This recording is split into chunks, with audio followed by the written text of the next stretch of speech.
જીવો તો એવા જીવો કે જીવ ભાવ આવે જ નહીં. જે સાધક જન્મ અને મૃત્યુને પોતાની ઈચ્છા મુજબ રાખે છે તેનું જ જીવન સ્વતંત્ર હોય છે. ભગવાનને ઓળખવા છે તો વેખરી વાણીના વાદવિવાદને છોડી દો. વળી સાધુ મરીને પણ જીવન જીવે છે. અરે સંસારમાં રહેવા છતાં તે વ્યવહારિક વાતાવરણથી મુક્ત રહે છે, તેથી તેને જીવન મુક્ત કહેવાય છે. એ મરના મરના ક્યા કરો, દો બાતે મર જાઓ, વેર ઈર્ષા કો માર કે જીવન મુક્ત બન જાઓ.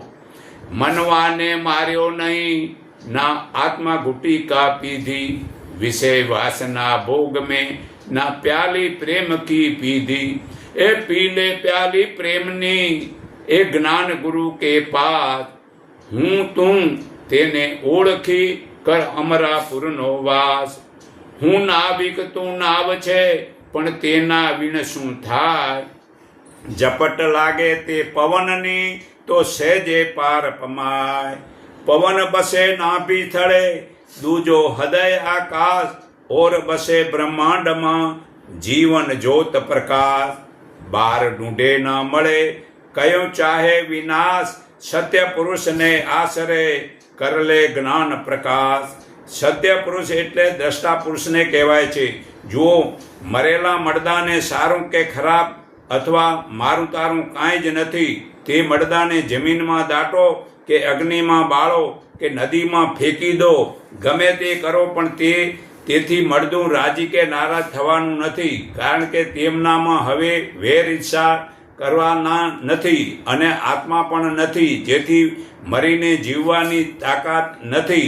જ્યારે જ્ઞાની પુરુષો તો આત્મા હોવા છતાં, જીવતા હોવા છતાં વેર ઈર્ષાને છોડી દે છે, માટે તે મરીને જીવતા જીવન જીવે છે એમ કહેવાય છે. પછી તેને મરવાનો ભય જ નથી. અમર છે, જેને મારવાના હતા તેને તો પહેલેથી જ મારી મૂક્યા છે.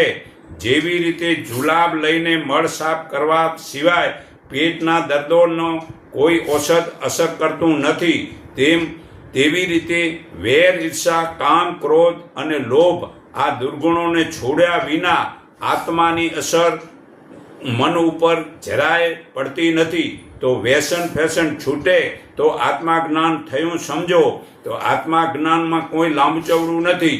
વેર ઈર્ષા અભિમાન છળ કપટ વેર દગો આ બધું છોડી દો તો એ આત્મા જ્ઞાન થયું.